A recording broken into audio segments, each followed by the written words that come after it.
Hello and welcome to the show. This week's FailRace vs Community was A-Class Italian cars, and we start at the Mugello circuit. I'd never driven my Ferrari 355 until this race. I built it a little bit quickly, and my gears were atrocious. I was doing, I think it was about 110 miles an hour in second gear. Yeah, they're quite long gears, so I had a pretty poor start, getaway off the line. Managed to make out a couple of places in the first corner.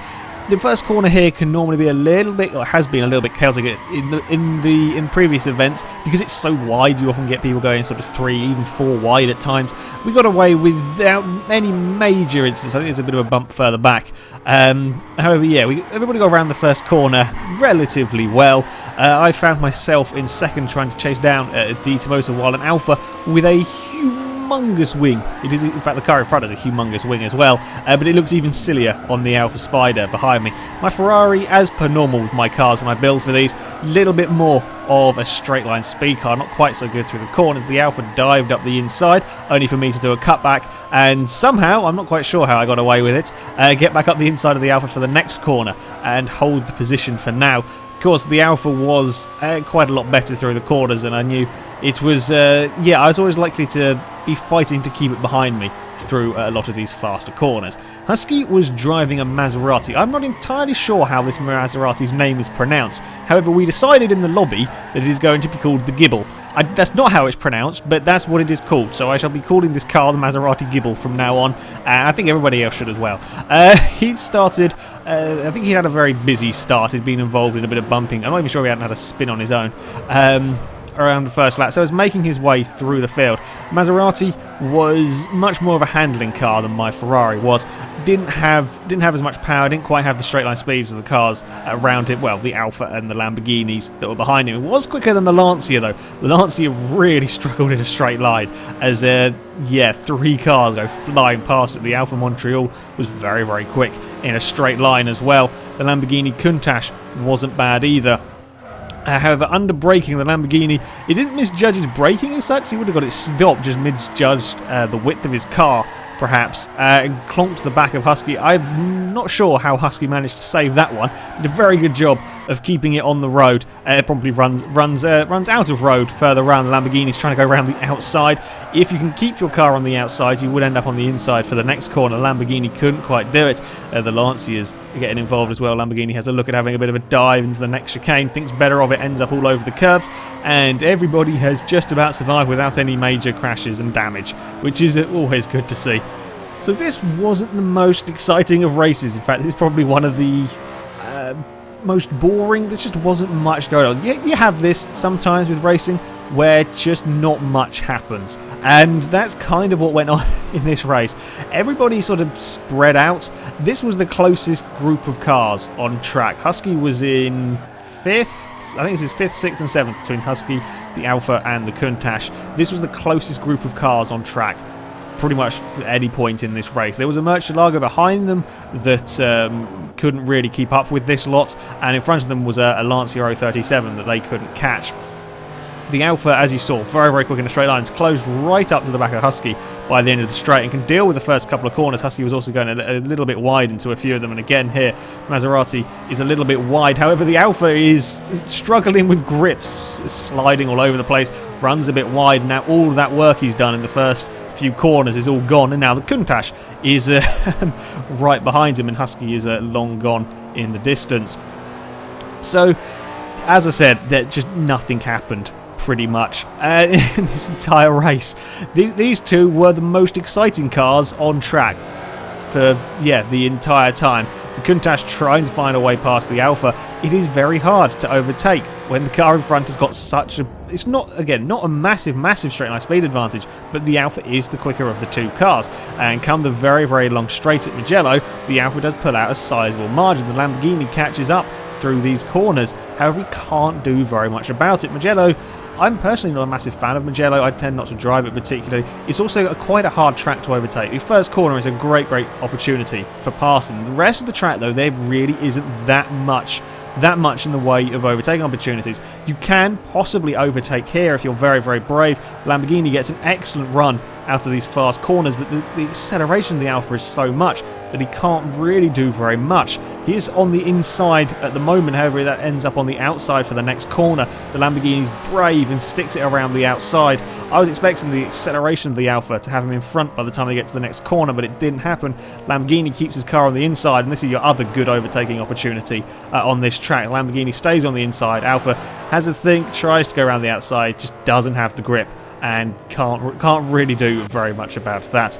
At the front, and it was a Motor Pantera. I think, again, I'm sorry if I mispronounce cars. Yeah, I struggle with these. That had got to the front, stayed at the front, not got in trouble, and had pretty much driven away from the field. Once we'd all settled down, our fastest laps evened out. I fell off the road at some point and let the Alfa pass, and then, yeah, we just did pretty much exactly the same lap times, but all however many feet apart we were. There really wasn't very much close racing going on in this race. A bit of a shame, but you know, it happens sometimes. Then the AIs have a really big crash, and I'm in the lead, sort of, kind of a little bit cheatily. Anyway, move on to the second race at the Laguna Seca circuit. This one, plenty more overtaking opportunities on this track than there are at Mugello's. We run into the first corner. I got caught out by the Ferrari in front, braking quite a bit earlier than I expected.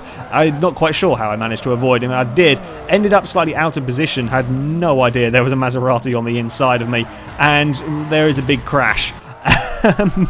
Yeah, that was a bit of an odd one.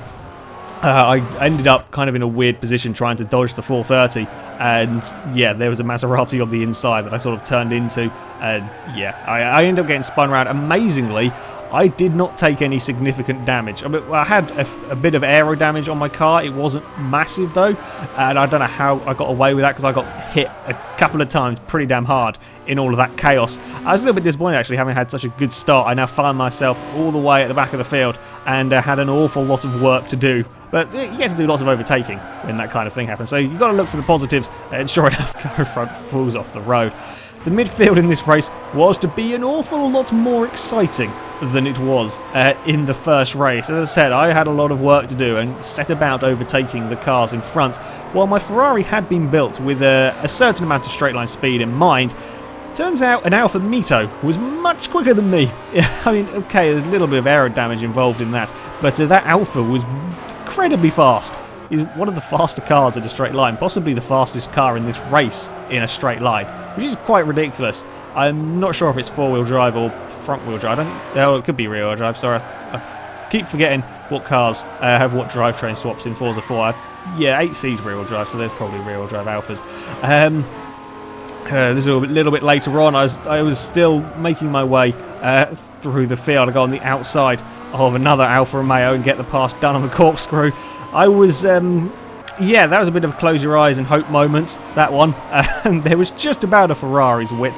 There in front, there's another Ferrari 355. I think it's a 355 Challenge. I'm not quite sure. Trying to find its way past a Lamborghini Miura. I'm now alongside the Ferrari, having a look at the inside. Don't really want to be going three wide into the final corner. You're never quite all going to fit in there. As we go on to the back straight, it is the orange Alfa that's, again, another very, very fast car in a straight line. The Mito's catching as well. The Alfa GTA gets a little bit sideways all over the place, and he manages to gather it up again before we come into the first corner. I, again, was caught out by another car. I had pretty good brakes on my Ferrari. I was braking a lot later than the cars around me, and opted for throwing my car on the grass rather than driving the back of the Miura in front of me, and then all of my work has got to be redone. And this is pretty much the story of this midfield. We kind of raced, we overtook each other, and something would happen, and then we would drop back to the back of the train, and then we'd fight some more. This time it's a Lamborghini Gallardo trying to find its way past an Alfa Mito. Yeah, this little group changed positions an awful lot. The Lamborghini, in fact, most of the Lamborghinis that turned up here did really struggle. Now this is in A class, so there are only a few Lamborghinis which you could use, and the same could be said for the Ferraris. The 355 seemed to do fairly well, but the Gallardo was struggling. I think it's just perhaps a slight lack of PI to use upgrades. It's possible that the Gallardo here is still four-wheel drive, in which case you probably wouldn't have very many upgrades at all. Yeah, they did seem to struggle. The Mito has an awful lot of straight line speed as he dives up the inside of the Alfa into the first corner and then holds it on the outside. If you can keep your car there, you'll be on the inside for the next corner, and you can probably keep hold of the position. The GTA is there is having a look. The Miura in front has gone a little bit wide. The GTA is having a look at the inside. Can't quite get his nose up there, but it doesn't matter as the Mito just runs out a little bit wide, and I run wide in front of them. And it's my turn. I made quite a few mistakes to go back into the middle of this little pack. This group, as I said, we stayed, I think it was for the first 6 out of 8 laps. Us 4 with the 355 challenge for a while that escaped at the front after a while. Yeah, we just spent the entire time swapping places. Yeah, we all changed order again. I'm now chasing after the orange Alpha. The Miura's behind me. The Mito's not far back either. I'm trying to take a look where's a good place to overtake. The Alpha in front is very quick in a straight line. It's very hard to overtake the car that's so much quicker than you. And when it comes to the straight bits, I get a very, very good run out of this corner. And while the Alpha has got much better acceleration, it's not quite enough. I'm better on the brakes. Can dive up the inside at the next corner and get the move done. I've got to be careful though. We've got another long straight up a hill. I'm always wary of the car behind me as he's got, as I said, he's got a lot more speed than me. I promptly make another blooming mistake going around, I don't know whatever corner number that is, and lose the position yet again. I've got to do that work all over again, coming up towards the corkscrew. I have a go at trying repeating the move from earlier, going around the outside. Couldn't quite get it done this time. The Gallardo's very, very wide at the top of the hill. I now know it's actually going to be quite tricky for the next few corners because the Alpha's got so much straight line speed, and as he doesn't go defensive, I seize the opportunity to have a dive at another corner. You don't normally have an overtake go on there. It's yeah, not very much of a braking zone for that corner. Managed to get the move done though. I have to go very, very defensive into the final corner, and then it's onto the front straight, and I was waiting for the Alpha to soar past me, and did quite. He must have not got that, not there, sorry, I can speak. He must have not got an excellent drive out of that final corner for me to manage to keep that position.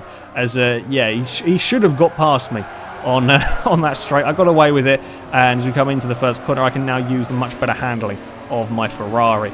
Later on, I managed to escape from the front of this train. The Alpha was still stuck behind the Miura as I come into the first corner. There is a tiniest of touches between the two cars. The Miura goes very sideways. The Mito's all over the place.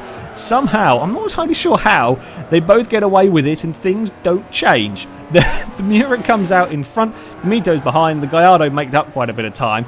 But yeah, that well saved both of them for getting away with that one. That could have ended a lot more disastrously than it did, and the Gallardo ended up off the track.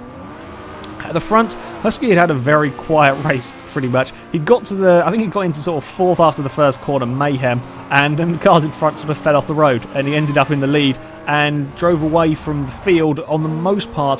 The 355 challenge, once it declared, the squabbling group had caught up to him, and on the final lap it was closing in. One more lap and Husky probably would have been in trouble. On the final couple of laps as well, I was absolutely flying in 3rd. I was setting really rather quick lap times. However, I also ran out of laps catching up to these guys. So Husky would take the win for the Gibble. The Maserati would get a victory. We move on to the 3rd and final race at the Infineon NASCAR circuit, a track which I really do quite like this track, so I was hoping to do well here. First corner is always, it's a weird corner here because everybody seems to take different lines. The Maserati seems to take it backwards from the opening lap. But yeah, this corner can cause problems. There's lots of different ways you can take it. Again, further back there was a weird, I'm not even sure what went on there. There was a weird bumping duel at the front.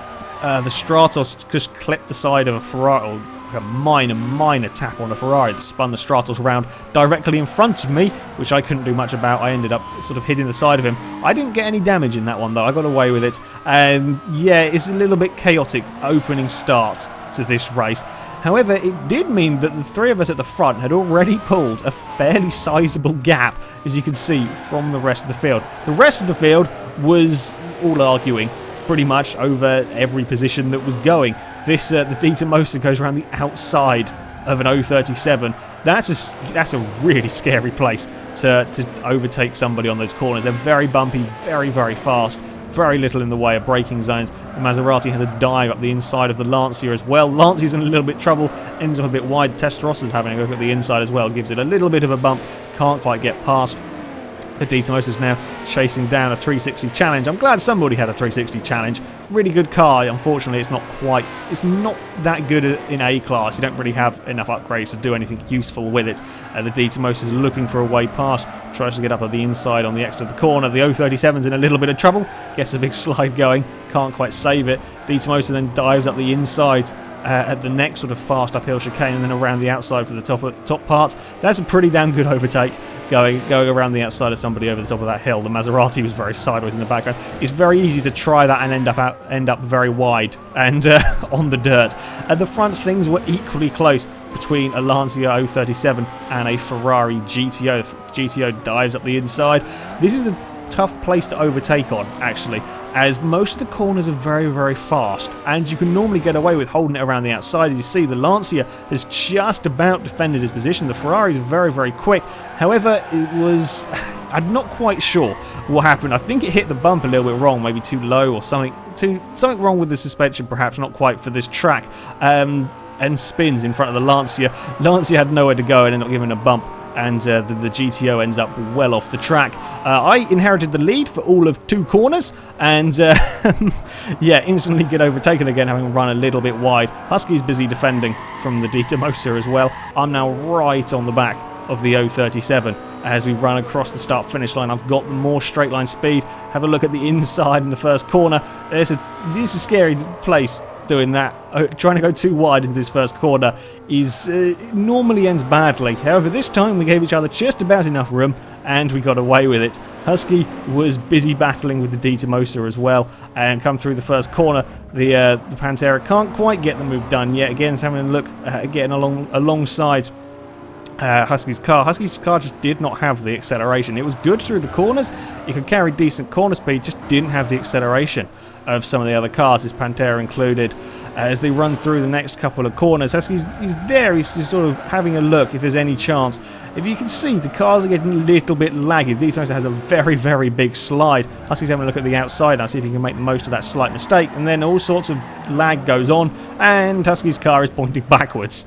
Yeah, that's a bit of a weird one. Apparently on Husky's screen, the car in front sort of stopped, lagged backward. I think the car in front just stopped dead, and then Husky drove into the back of it and it lagged off forward. So yeah, one of those unfortunate things. In the end, Husky got his car moved back to the pit lane, but lost a lap or so. The 037 was sort of trying to recover back through the pack after having a spin fairly early on, and he was battling with a Maserati of some sort of run into the final corner. The Lancia is out very, very wide, cuts back to the inside, trying to get sort of a cutback going on. Can't quite get it done though. The Maserati has a lot of straight line speed. It's another one of these cars that's pretty damn quick. And yeah, the Lancia is still stuck behind and run up towards the first corner. The Lancia's got a lot more grip through the corners, can probably brake later. As having a look around the outside, I've not seen the car go quite all the way around the outside of the second corner. If it had enough acceleration, he might have got the move done, sort of being on the inside for the next part, but he can't quite do it. In the end, though, the Maserati ends up taking too shallow a line, I think, trying to defend through the chicane, and falls off the road, allowing the Lancia to get past into, I think this is around 6th place. At the front, and the 037 had got back past me, and then I spent the entire race, well, the entire last sort of 4 laps, I think it was, trying to find a way past, and I just couldn't. This is on the final lap, and I was looking, I was trying everywhere to get a move done, and there was really only one more opportunity I had if I was going to win this race, and that is at the final corner. The Lancia actually takes a bit of a poor line through here, and I may have got a bit carried away and tried to take too much speed. Had I not, if I'd taken a correct line through there, it probably would have been incredibly close come this final corner. As it was though, me ending up out on the dirt didn't help me that much, and I was going to have to settle for second. The Dietermoser had caught up to us quite a lot as well while we had been arguing, and then my AI does what I'd failed to do for the rest of the race. But yeah, it was good fun. It was good fun at Infinity. It was actually a pretty good versus the community. This one, whenever you race A class, we can have a few problems. It worked. There wasn't any major incidences really. Mugello was quite a boring race, but they happen sometimes. Anyway, the next FailRace versus the community shall be on Thursday, the 20th of March. It'll start at 7 PM GMT time on Forza 4 as well this week. we shall be using, we're going to do something a little bit different this time around. We're going to be racing B-class cars, and they are going to have to be cars that have been in Top Gear challenges. So I'm thinking cars, I'm just going to try like the MX-5, the Desert Camouflage one, or I think there's a BMW Z3. I'm thinking of the ones from that blooming, well, I can't remember where it was now, challenge. BMW Z3, the Camouflage one, or you've got like the BMW M3 that they did the brick car race in. Those kind of cars that have been used in Top Gear challenges. And I think that could be quite interesting. It's an idea. We're going to see how it goes. Yeah, who knows? I have no idea what's going to turn up. So yeah, that should be quite fun. If you wish to sign up and take part in that event, then you can on our forums. There will be a link in the description, and you go to the FailRace versus the community section, and the sign up thread will be in there. However, that is it for today. So thank you very much for watching, and until next time, goodbye.